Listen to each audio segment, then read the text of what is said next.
Worcestershire sauce, seasoning salt.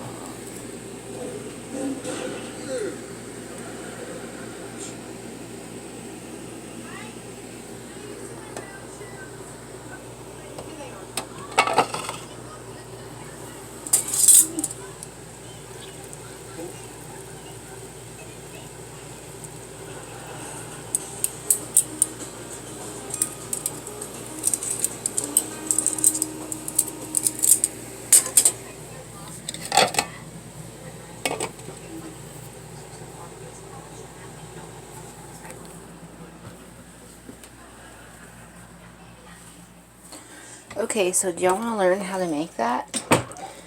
You use all the seasonings that I shown, as well as Worcestershire sauce and liquid smoke.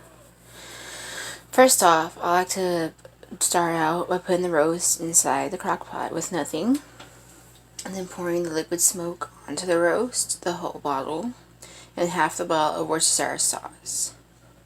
And after that, I like to fill up the rest of it with half milk and half water, you know. And after that, I cook it for 8 hours. I start, the night before. And that's how I get it to look like that. I hope this helps y'all.